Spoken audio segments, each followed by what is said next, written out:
Usually I start off my reviews with a funny sketch. It's fun, it sets the mood, I like it. Well, not this time, out of respect, and because the last thing I want to do is piss off the US Navy SEALs. So, here's to you guys. Hoorah! It can be a little difficult critiquing true story adaptations because you're not always aware of what's fictionalized and what really happened, and you don't want to be disrespectful to the source material for any adaptation. That being said, this is a critique of the film, judging it on its own merits as a film. So, let's get started. Lone Survivor is based on the June 28, 2005 mission Operation Red Wings, in which 4 members of SEAL Team 10 were tasked with either capturing or killing notorious Taliban leader Ahmad Shah. Needless to say, things did not go as planned.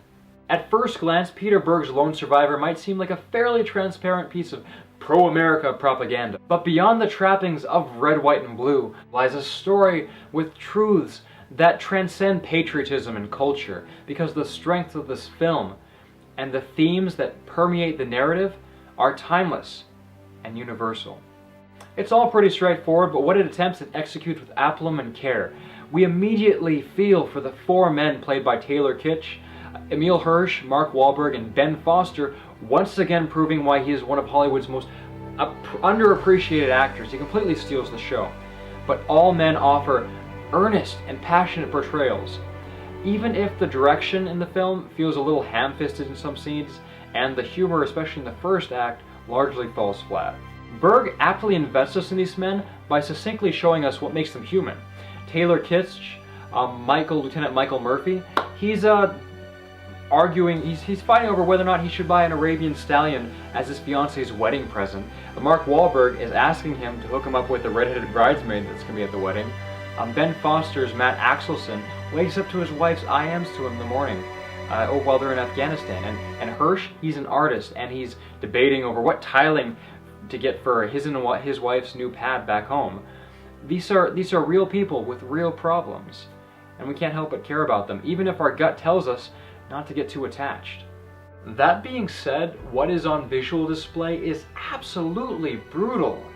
Essentially, this is the passion of the SEALs, as much because of its solemnity as its brutality. This is visceral, heart-pounding action that never feels cartoonish and can never be enjoyed as such because of its grit, its believable characters, and the irrepressible acknowledgement that this nightmare was real. The intense and harrowing events unfolding notwithstanding, it's just plain hard to watch. These individuals go from picturesque examples of machismo to wheezing, bloody lumps of flesh stabilizing their M4s with fingerless hands while looking for their brothers with the one hemorrhaged eye not swollen shut.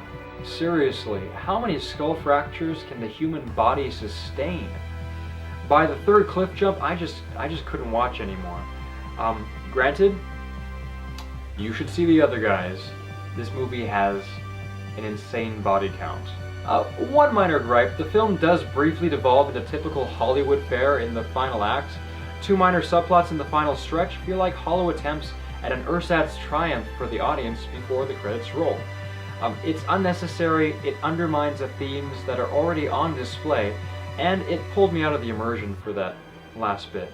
But the most powerful moment in the film doesn't involve dramatic feats of strength or gunplay, but when 4 men essentially signed their death warrants, knowing full well that in this refusal to compromise their morals, their selflessness will go unreciprocated. A moment that is paralleled in a final act scene with tear-jerking potency that ends with the words, "Thank you." All in all, Lone Survivor was a huge surprise for me. I thought this would be a cliché, violence-glorifying piece of unintentionally self-parodic Americana. But I was wrong. This movie isn't about the violence or the bullets or glory or machismo. This is a story about life, about honor, about putting the lives of others before your own, about true acts of courage, and being worthy of the title, hero. I give it 8 out of 10. It's jabber worthy of your time. Thanks for tuning in. This is JabberTalky, out.